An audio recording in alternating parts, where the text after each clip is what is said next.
The sequence when you guys are doing the train shot, how does that look on set when you like dive back, become small, and then what are you seeing? Well, with a lot of that fighting, I'm doing it in a room surrounded by cameras, and it's green. It's all green screen. So I am going through the motions and going through each punch, knowing exactly what's happening, but there's nothing around me.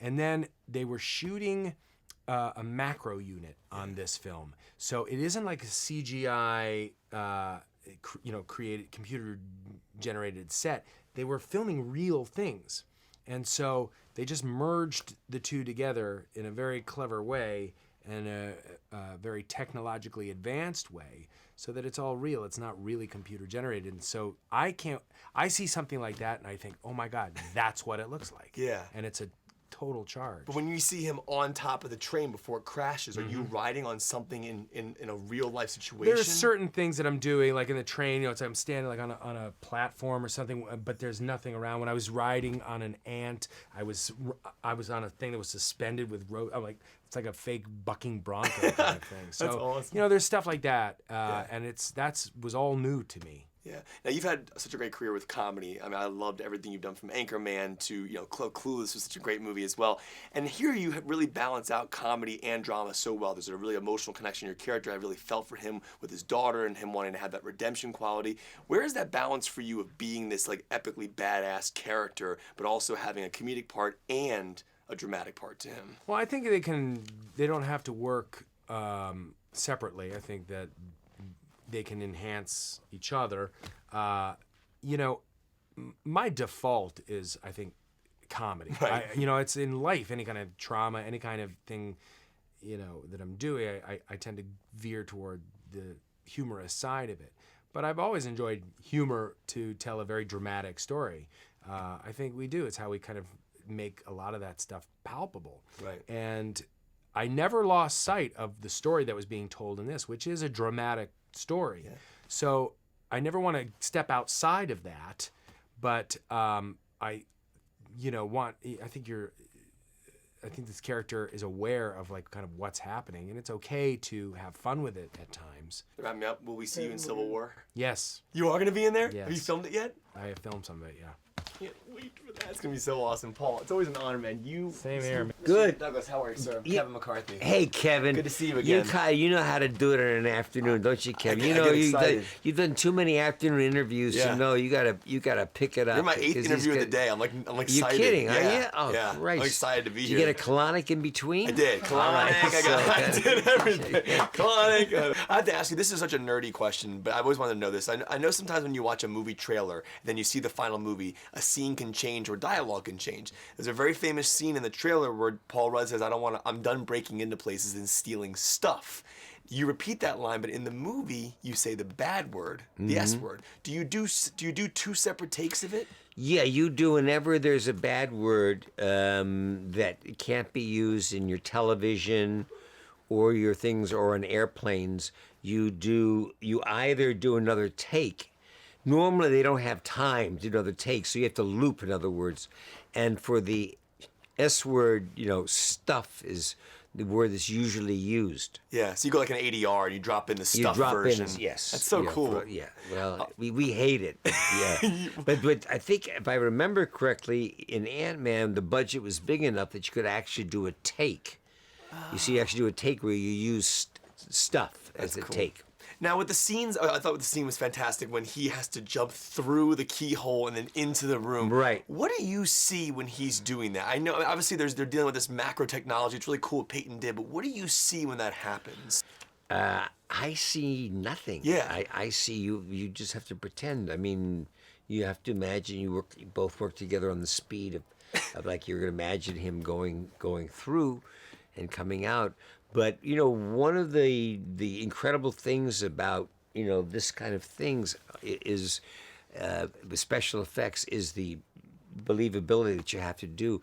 I was going back after I did, Romancing Stone with Bob Zemeckis. Bob Zemeckis went on to do Who Framed Roger Rabbit, and Bo Hoskins, and he was like showing me back then, it was early on, just basically having a white towel wrapped around the tip of a broom, and having Bo Hoskins have to follow, where it was, where he was looking, and all of that, and that's the kind of the challenge that if the effects causes you to have. Now, you've worked with some of the greatest filmmakers in the history of movies. You mentioned Bob Zemeckis, Oliver Stone, obviously, on Wall Street. Right. What I want to know is, back then, you make those movies. You look at Oliver Stone and Wall Street. What is something that you use now that Oliver taught you back then that you might have used in this film?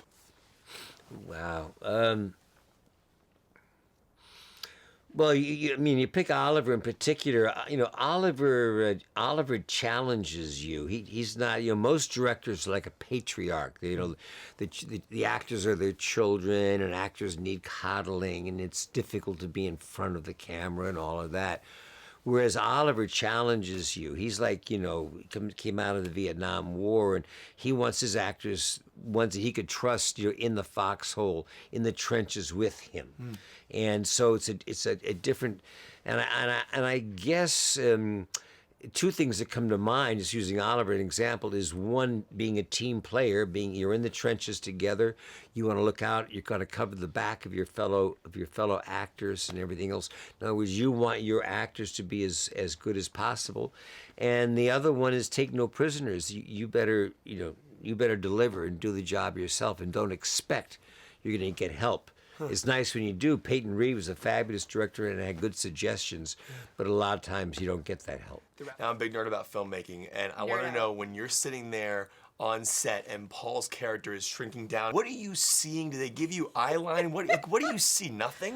Oh, it's so hard to keep a straight face, because what you're seeing is Paul Rudd, closing his mask and then going, and he just hides. He goes, and he makes the noise, and he just shrinks down into a little ball, and then he pretends like he's not there. So he actually does go down, like in the sense of he puts himself down. Crouches down. That's unbelievable. Yeah, I figured that maybe that was just all CGI. I mean, I know it is all CGI. I know the shrinking is CGI, Yeah. but I mean, he actually puts himself out of frame like that physically. But they CGI him out of frame. But for our sake, in the moment, so that we don't see him standing there, he shrinks down, and it actually is. It's almost worse, because you want to start laughing watching Paul Rudd. Sometimes he'd throw himself behind a couch or something, just be hiding behind the couch. And, Paul, you can get up. I see you there. I know you're there. Now, obviously, I love the idea of Ant-Man, obviously, shrinking down. I want to see him dropped into Lost somewhere. What would? I want to see that. I think we should just combine all the fantasy worlds that I've lived in. We should have everybody on an island with boxing robots and dwarves and hobbits and ants, just gigantic ants. I'd pay millions of dollars to watch that. Everyone will have it just to watch that in a movie theater. Epic punch shot in the movie when you have to punch Paul Rudd. Hey, I'll teach you how to punch. So I'm wondering how movie punches work. How does that work on set? How close do you actually come to his face? How do those work in movies? They want you as far away from that actor's face as possible. They don't want you anywhere near it, and I don't want to be anywhere near it, because I don't want to deal with the fact that he's out of commission for 2 weeks because I gave him a bloody nose or something. So you aim pretty far off, and they just get the camera angles right, which means that it's painfully fake. Yeah. When you're doing it, you want to feel real. And for me, I used to goof around in drama, or class or with friends at school, and you get as close as you could to make it look real. It's the complete opposite on set. Yeah, it feels a little bit hokey because you're sort of punching the air and not a human being. And you have to stop yourself. You have to stop it as if you actually have contacted a person's face. No, because a really, truly good punch, if you know what you're doing, which of course Hope Van Dyne does, you follow through. When you hit that face, you go through the face, and that's really how you KO someone. Nice. Now, I love the line that Michael Douglas has about the idea of second chances and the second chance at redemption and this character. And I'm wondering how that works as an actor in this business, in the sense of do you feel like each role is like a second chance? I know obviously every role is successful in some way, but do you feel that way about acting? Yeah, I do. Well, I think every new role that I take on, you are hoping in some way that you will either get better or, I don't know. Yeah, you're always aiming for something. You want to keep growing. You want to keep moving. And I think if any actor starts to feel like they've done the same thing over and over, they want to kill themselves. It's like, okay, my career's over. This is no fun anymore. And that was, I've been very lucky, I feel, in playing these very different characters, because I feel like there is always an evolution and there is always something completely brand new to try on, even if it's just physically. You know, I love that transformation that you can do physically as an actor and take on a new persona. Walk me through one particular sequence. Obviously, the scene in the actually the train scene. Yes. That scene blew my mind. What does that look like when Paul and Corey shoot it, and then how do you do the macro element? We shoot Paul and Corey in motion capture suits, so there's those tight suits with the dots, you know, and because those characters had to move and feel like Corey and Paul. And then we shot elements of it in the real little girl's bedroom with the train, but then we digitally captured the train and the train set. We would go and meticulously still photograph and tile these things. So the entire girl's bedroom and the train set is digitally tiled, so it's photorealistic, but it's tiled together with thousands of these frames so that we can then move the virtual camera around any way we want. So we can be down in that train set, so it feels like it's a full-size train set. Right. And it's insane. And the drum I kept banging was, it's got to look photorealistic. If we're doing a shrinking movie in 2015, it's got to look absolutely real. Right. But what do Paul and Corey see? Are they on any kind of moving element? Can they see this big world at all around them? We've had storyboards and things, and for certain sequences we would show them pre-visualization to give them an idea the vacuum, maybe? of what it looked like. Yeah, exactly. The vacuum we shot with actual these Fraser lenses and a micro crew. We had a whole macro photography unit. So we'd have an actual vacuum cleaner bag, for example, and put real dirt and shoot it. And then the tub, we would shoot these elements of the actual tub. It was crazy. Like, we had all these different units going on at once, but it was all in service of making the surfaces feel real and tactile. Like, if he's running through carpet, you know, you want to feel the carpet fibers. Right. Now, as we see scenes where he's fighting and going from big to small in one shot, how are you completing that shot? Like, how are you able to see him go boom, boom, boom, boom? How do you do that without cutting the camera? We would do intense choreography of the fighting, full-size fighting, so that, you know, Ant-Man would appear, sock another guy, run across the room to the other one. And then we would literally, you know, shoot Paul doing motion capture in the motion capture suit, so that guy's shrunk down, and just make the shift within the shot, go big, small, have him run around. We would shoot a plate without him in it, with the stunt guys getting punched back. It became very complicated. Real quick before you go, I want to know, with the script, obviously, Edgar's writing, and then how much of the dialogue is actually from the version he wrote? I know you got story credits, and I know you got screenwriting credit as well, but is a lot of the dialogue still from the script that he was involved in originally, and Adam obviously involved as well? It's interesting because, you know, Edgar and Joe's, the general structure of Edgar and Joe's script is pretty similar. It was always the heist movie. It was always the mentor-pupil story between Hank and Scott. So that stayed pretty intact. Adam and Paul and I really changed a lot of the dialogue. There's definitely still some of Edgar and Joe's dialogue, but a lot of that is Adam and Paul and myself. And then there were other writers as well. Eric Pearson and Barr and Ferrari came in and were with us during production. So there were a lot of people involved. But by the time we got to production, a lot of it really filtered through Paul. You know, we were always on the lookout for, you know, better ways into it in terms of not only the comedy but the dramatic stuff. All right, so I get so nerded out in movies that I get these things called nerd tears. They start streaming down my face. So the moment I had those was definitely the train scene. It was unbelievable. Yeah. Can you walk me through what that looked like on set? I know they had macro photography, motion capture suits, but what did it look like for you when you shot that moment? The stuff when I'm big, you know, I'm on the set and they're blowing stuff up, and you know, I'm wearing this sort of approximation of the suit that they put the CGI on over that, and then when we shrink down, that's all. It's a combination of motion capture where they just, like, I'm in a big. It was like in a high school gym with GoPro cameras everywhere. And I'm just going through the motion, and it's just like, oh, the train's coming at you, it's coming at you, it's coming at you, it hits you, but it's just a train, so it doesn't do anything. And then you pick it up and you hurl it at him, and then the ants are attacking you. It's like being in a silent movie, and you just sort of go for it. You see nothing? No, it's all just playing. It's just imagination. Wow.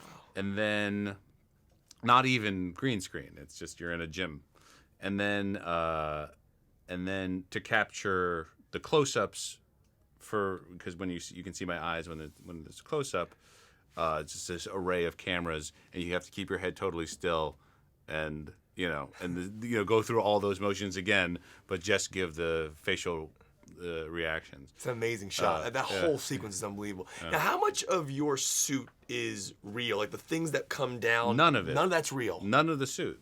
Not The whole suit is CGI. Wow, it looks. So what do so when you're filming the scenes as I'm wearing spandex that has sort of the patterns of it, but that's just for reference. just like how you did House of Cards, everything Exactly, was CGI. yeah. I figured so. Yeah, That's yeah. It's Fincher for you. I want to ask you. Obviously, you play a villain, the quote unquote villain in the movie, and most of the time you talk to actors who play villains, they say, "I'm not really a villain. I have to justify the actions that this person's doing." Right. Do you have to mentally get there to a point and say, "I understand why this person is doing this"? Do you have to get there? And how do you? Yeah. You definitely do. Otherwise, you just become general, and you just start imitating other villains that you've seen in movies. Yeah. The idea is to try to be as specific as possible, and so, in this case, it was, the core need of this character is to get the love and respect of this father figure.